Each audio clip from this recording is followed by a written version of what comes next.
Hello, good evening. Welcome back to the Inyan Shel Mashiach Shiurim classes on the topic of Mashiach. There's been a hiatus for probably a couple of months, but hopefully we're back on track. And this chapter is the second chapter in the book entitled Inyan Shel Mashiach, the matters of Mashiach, or Messianic matters. And we're going to review Moshiach, the concept of the Messiah as it exists in Halach and Jewish law. In other words, it's not just something that only the prophets and the Nevi'im talk about, or in the Medrash or in Kabbalah, but specifically and most importantly in Jewish law, meaning that this is something that will happen. It's not a matter. It's not a flight of fancy or just wishful thinking, pious thinking. So let's begin. As has been mentioned prior to this, one of the main places where the Rambam explains and elucidates this idea of Yemosha Mashiach, of the Messianic age, is found in the two chapters, the two last chapters of I'm sorry, not chapters, paragraph in the laws of Malachim and the laws of Jewish kings. And Yikrayim Gam B'Shem Hilchos Melech Mashiach, and they also happen to be known as the laws of Mashiach. Not coincidentally. A Perek Rishon named the first parak, the first paragraph in the 11th chapter. Oisik B'Iker B'Musa Shomel Mashiach Hatzma. So the first one of the paragraphs in the 11th chapter, and we're talking about the Rambam's, the Maimonides' Mission Torah, his magnum opus, which is all halacha, it's all Jewish law. So in the 11th chapter, Maimonides talks about or deals with Be'ikr Musa in the with the identity of Mashiach. Who is Mashiach himself? Pi'elusiv v'seder his galusi, as well as his actions, what he will be doing, and the seder, the order with which he will be revealed. The Perek Hasheni and the second paragraph, which is the 12th one, deals with the situation of the world in the times of Mashiach.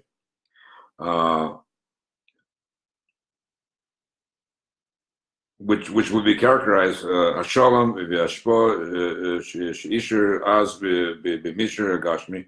At that time, there will be peace and tranquility on the physical plane, with Mishra Ruchani, as well as in the physical plane. So Moshiach will not just bring physical peace, but a spiritual reconciliation or peace as well.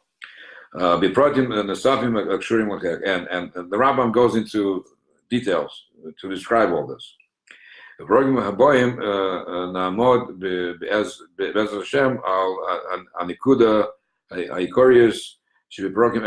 in the following chapters in this book, we will deal with the details of all these laws. In order to understand the essence of what it means, the coming of Mashiach, which in the Rambam's definition of that concept, and also with the added elucidation, with the added insight of the Rebbe. And some of the highlights were already explained previously. Because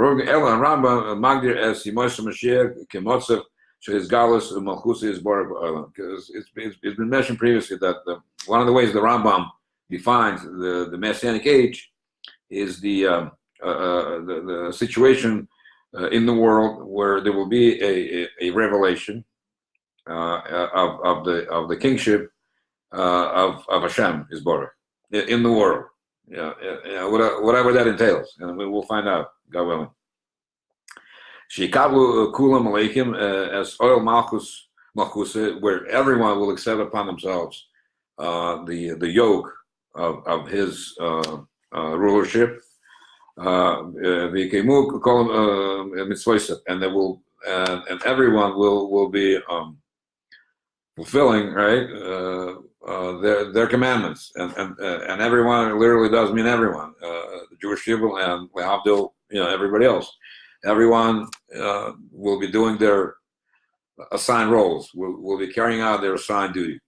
Just like imagine an aircraft carrier, right, with 10,000 sailors, and you have everybody from the cook up all the way to the admiral, and everyone, and obviously everyone has their own specific things that they need to do, a specific duty to carry out. And so this and this idea of this of God revealing Himself will be an everlasting condition, everlasting situation. We only avoid. Again, program El Rambam Oides Melech Moshiach Hem Chelik Mechilchus Malakim V'Siyuman, and that's why the Rambam includes these in at the end of the laws of Jewish kings, and it's their conclusion really. That's the ultimate revelation, ultimate fulfillment. Because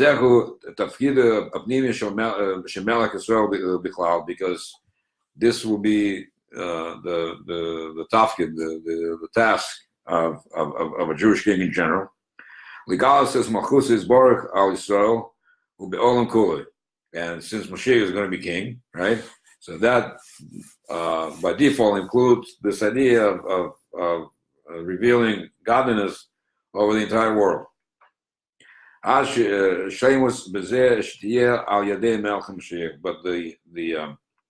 the perfection of that, the completion of that, will be via Melech Moshiach. The bonus of Vorim and to understand these ideas and their explanations. Yes, so first we have to understand the concept of a king to begin with, right? In order to relate to what will be in the future, hopefully in the next second. The idea of a king, right? So we need to understand what does it mean to be a king, right?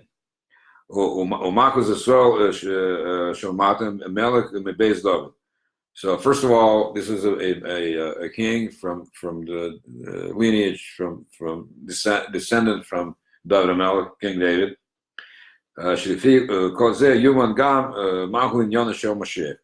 if we understand, I'm guessing at this point, if we understand who and what David Melech himself represents, so that we'll be able to make the jump to understanding what Moshiach is.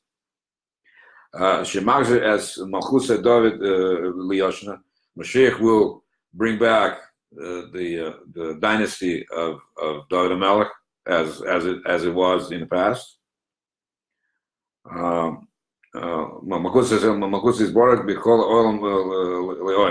this is going to be the vehicle through which the rulership of Hashem Himself will be revealed. So what is this idea of Malchus Hashem al Yisrael? What are we talking about? Malchus Biklal Yesh Shnei Inyanim. There are two aspects to the idea of kingship, of a king ruling a nation. Number one, Hogas Malchus Bipoil. There's the behavior, the actions of the king. I'm sorry, or of the expressions of kingship in general. The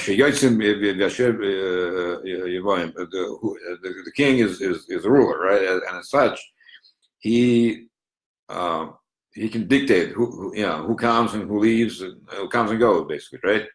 A ruler means a ruler, and the most recent example would probably be what going back to Imperial Russia of about 100 years ago, right? Where the czars, the kings, were absolute rulers, and basically what they said was done, right? There was the idea of democracy was not really that well known to them, or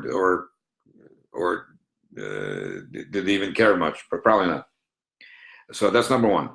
Secondly, akoyach shel hamelech li'anik es am miyusat al yachas hanafshi, and so there's that. There's the overt expression of a king as a ruler.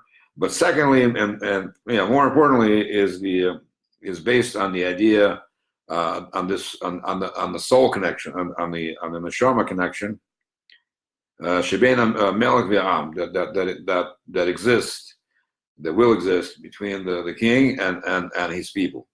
Shemelech mitzadei mishroku mali gavoa mikol am, because first of all, king being king, he's above, head and shoulders above the people. But from the standpoint of spirituality, sheyesh romimus nafshis shehu miroimim u'minase al kol ha'am. Not only is he, the absolute ruler, but he's also exalted and elevated on the soul level, on the neshama level. He's above, stands above all, the entire nation. Mitzadim mechtorim oiser aleichem birotzen umaknim asum lifonav be'ema v'ir. And on the other hand, the people themselves, they crown the king. There's a coronation. They appoint the king. This is basically we see a replay of that every year before Rosh Hashanah, on Rosh Hashanah actually, when we crown Hashem as our king, and they bind their will to His will. Not only that, they do this with fear and with awe, with trepidation. Okay, and as the sages say, some tasim alecha melech, place upon yourselves a melech, place upon yourselves a king. Shitiyeh imose alecha, so that his awe of him will be upon you. We Agdaris Rama and Agdaris Rama and the Rama's definition, Shesmoka Daisa Shihu Adonehim Vehem Loy Leavodim, and the upshot of that is that he is God, or king, is the master, and the people are his servants.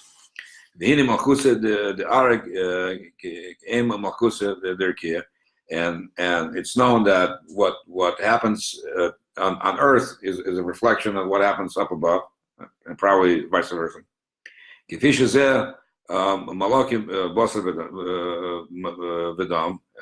And since we have on earth a representation of that concept of kings of flesh and blood, so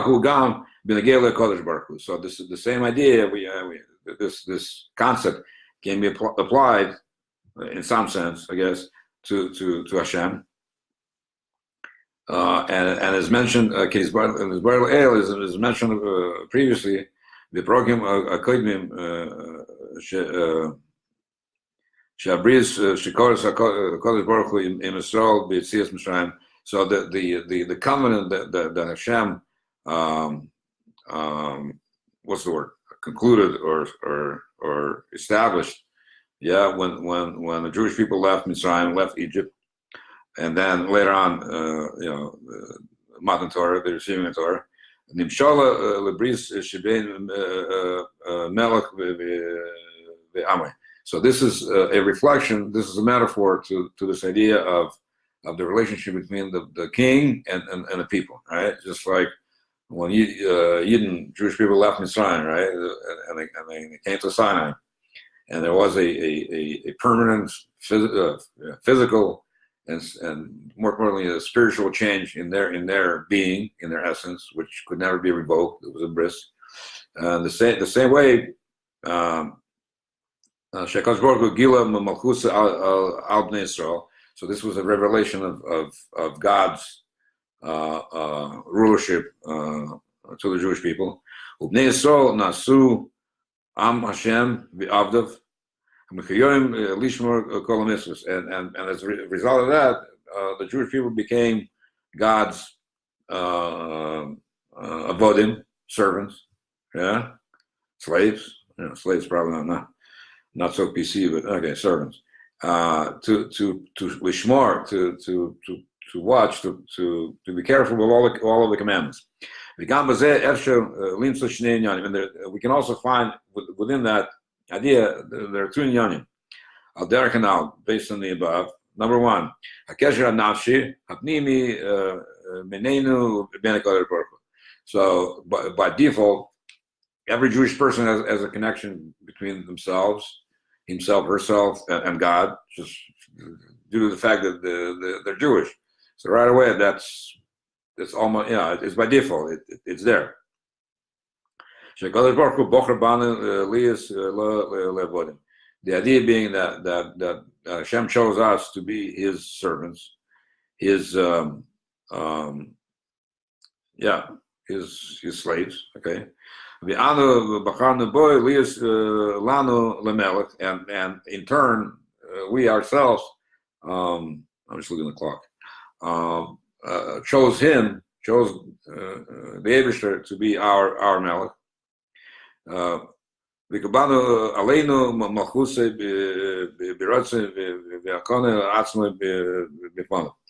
we accepted upon it. So how does that find its expression in the idea of accepting upon ourselves, right? His will, right? It's a relationship, man, and He's our, being that He's our better half. Is it possible to say that? Maybe. So we need, and He's our king. So it is incumbent upon us to do what He wants. And so that's one. And secondly, Al Yisoid Kabbalas Oil Malchus Shemayim Apnimis Bo Ma'aser Mitzvos Shemifta as Kabbalas Malchus Yisborg B'Ma'aser Yipoel. So that idea of accepting His rulership translates into something that's tangible, which is the doing of the commandments. The Al Derek Minor Chazal, and as the Chazal tell us, V'negei Lematan Torah, in relation to the giving of Torah, Kishem Kablosim Malchus Kibu Gazarti. When they accepted my the Jewish people, when they accepted my rulership, they also accepted my decrees.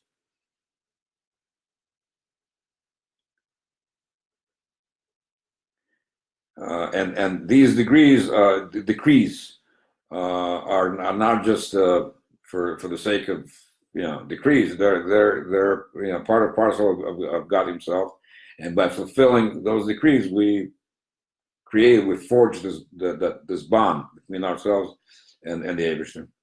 But Chassidus and Chassidus explains as follows: Shemalchus shel HaKadosh Baruch Hu al Yisrael mizgalas al yedei Melech Yisrael shalmat.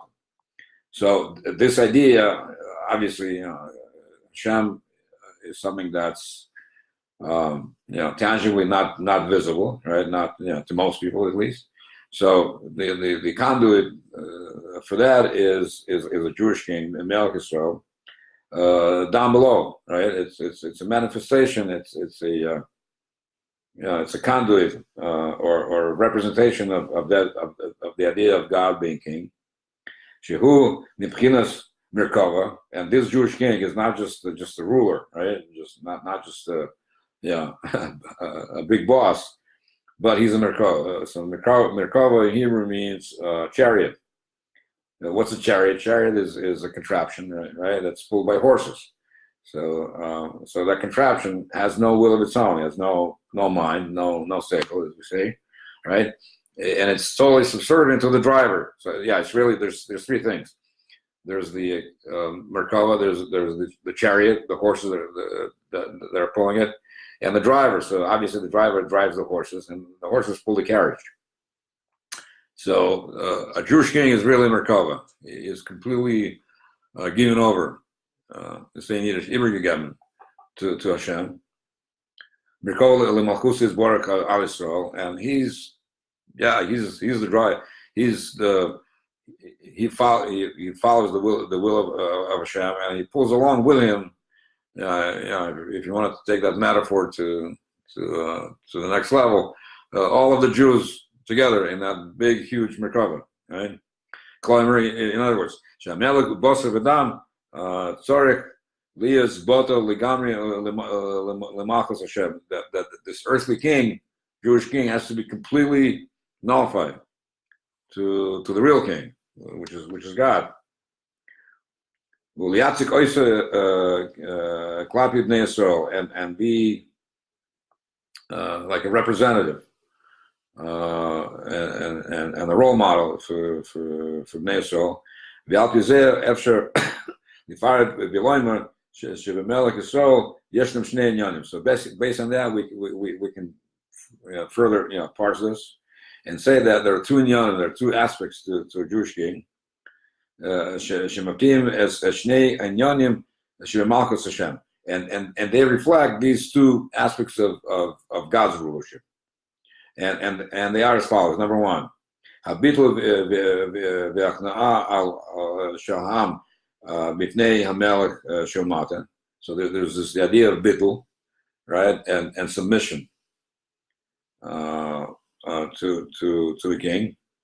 Mivadim as habitul v'achna'a shel Yisrael lekodesh baruch hu, and by virtue of the king being in a state of submission and self-nullification to Hashem, he's able to, implant that idea, to inculcate, to kind of like infuse that idea, infuse other Jewish people with that idea, right? So he's the channel, he's the tziner, where the pipeline, where this idea of submission and nullification is transmitted to the Jewish people. And base, and secondly, Uvipol Hadover Mizbatek Bikag Shamelech Shalamata Mishtamish Bikoy on Hogas Shalom Bigday Kofis as Kol Yisrael Lekayim as a Mitzvah Hashem, and this ability, due to the fact that the earthly king is completely given over to the God, to Hashem, right? He is able to transmit and to infuse and to compel the Jewish people to perform the mitzvahs, right? He's got the tools. He's got the right tools for the job. Gzeir Samelech Shilmala Kilkaman. Obviously, every mitzvah is a gzeir, is a decree of God, and this we explain further down. As a Ina Rishon. Shiba Melech, the first idea of Melech. After Limsa B'divri Kvadushas, we find in the writings and words of the Tzemach Tzedek. Tzemach Tzedek is the third Lubavitcher Rebbe. Haidun b'Sefer Mitzvahs, and they're found in the Sefer Mitzvahs that he wrote. V'yesh mitzvahs and the first mitzvah that he talks about in Sefer Mitzvahs is Minui Melech, the appointment of a king. So why is that a big deal? So we'll see in a second. Shorish inyan amikuvan b'Minui Melech hu sheboy v'al yadoi I saw Telem Hashem. So the idea of, and again, this is going back to what was just mentioned. The idea of having a Jewish king to begin with is to empower him to make the Jews nullify to God. Right? It's a little convoluted, but that's basically what it means. Israel B'Telem Hashem. I don't know why it says Hi Israel, but you get the gist. So a Jewish king enables and maybe even enforces this idea of being nullified to God. He calls Israel Tzrichim Lios B'Telem because all Jews have to be nullified. Lemelech v'Sarsim l'Shmusod b'Kol Asher Yigzar. The Jews have to be nullified and be compliant with all the decrees. And the king, the earthly king, he himself is bottle, nullified to elokus, to godliness. Not to God, but it says godliness. I don't know what the in the final analysis what the difference is. There probably is, but I just know what it is. But suffice it to say that by king being nullified to Hashem, to God, he's able to kind of tap into that power and quote unquote push it on the people. K'moshe Omer, Dod HaMelech Olav HaShalom. As it is said about King David, Im lo shavisi v'dabamti. I don't change, and I'm not. There's no likeness, I suppose. Dehainu sheneged habitul leHashem kol kag bilvavi ad shegam bigashmis lo hoy yokol leAris and inyone ulegbia enough ulegbia leboy bechinas yesh doverma. He was so David Melech was so devoted and what's the word? Nullified to God that he really had no sense of himself. He was like a daimon. He was like an inanimate object. No, that like a rock that doesn't move. There's no movement, right? There's no motion.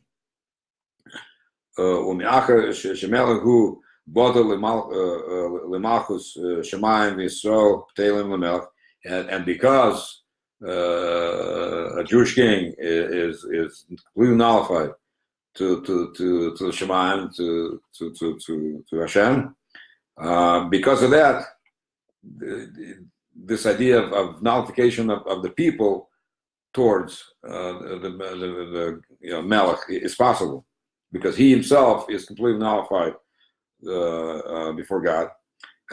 So again, so because of that, because this is a very, very high level, needless to say, to be a Jewish king, right? You got to be completely nullified to God. Vidvorim elu vidvorov Abrunim shel David HaMelech be'es aksoros shleima, and we find an expression of these ideas when David HaMelech when Shlomo HaMelech became king, right? King Solomon, David HaMelech's son. Vayikra b'shleima b'nei sheves al Akiso Malchusa Hashem al Yisrael. By selecting Shlomo HaMelech, this was a representation of the Kisum Malchusa Hashem al Yisrael. In other words, it wasn't just a dynastic transition of power from father to son. It was really a continuation of this concept of Hashem, God governing Jews. And we see in the continuation of this idea, V'yoshev Shlomo al Kisa Hashem Lamelech, and that Shlomo Melech, King Solomon, sat on the throne. That what? V'alpi Psukim Elu Bir Chazal, and based on these paragraphs, the sages explain as a posuk kiyad al kisya, as if it was really God ruling or sitting on the throne. Kisya she posuk kamona lekisa shel melech Yisrael shel matan she kisya who kisya Hashem, that really the throne of David Melech, and I guess all of the kosher kings that followed him, there were a whole bunch that weren't so kosher. So that the ones that were in that exalted status, they were a representation of God Himself. Based on that, we can explain the words of the Rambam.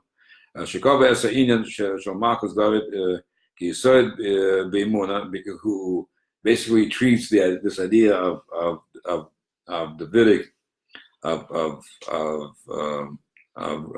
kingship as a foundation in Emunah, Am Yisrael, in the faith of it is fundamental to the faith of the Jewish people.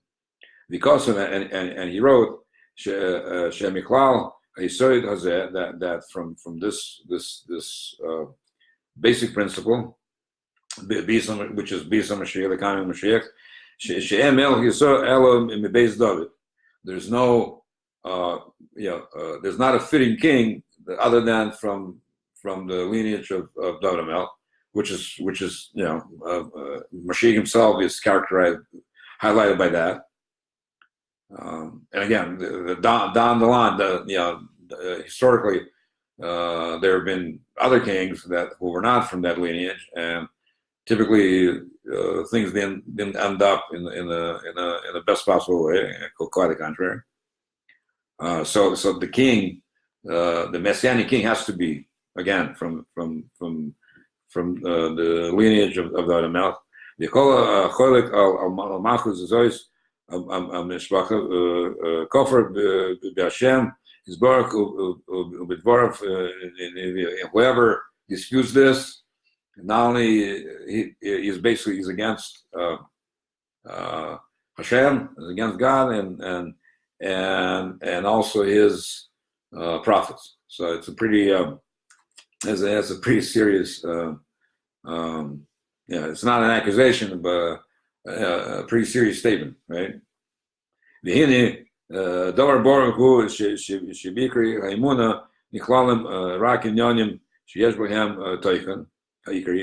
it's known that in the matters of faith, right, we include the basics. These things that are fundamental and essential. Because on those stands the faith of Israel. And the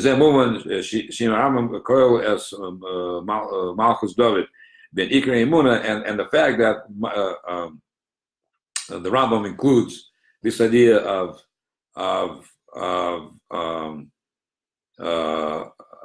David Melech and Davidic dynasty in these fundamentals tells us that what the Rambam sees that idea as a fundamental to the Jewish faith. And whoever disagrees with that, he goes against Hashem, Hashem himself.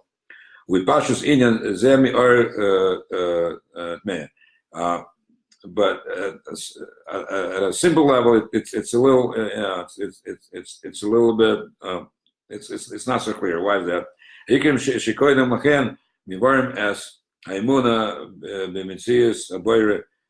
Because previously we talked about the idea of the supremacy of God and faith in God and so forth. It's galusa al anivraim al yedei atorah v'nevuah, and the revelation of God through Torah and prophecy. Akitzad and Nichnesis Ben Kol Elu Emuna B'Malchus B'Bosel V'Dam. So why is it so crucial? Yeah, what does the Rambam feel that he has to sort of insert that idea of a physical earthly king into all these exalted ideas, right? Here we're talking about faith in God and so forth, and now all of a sudden he kind of switches gears, talks about an earthly king. Umadu he nichsheves kiyesod she'olav omedes das. And why does he feel that it's so fundamental? Okay, so with this we're gonna stop.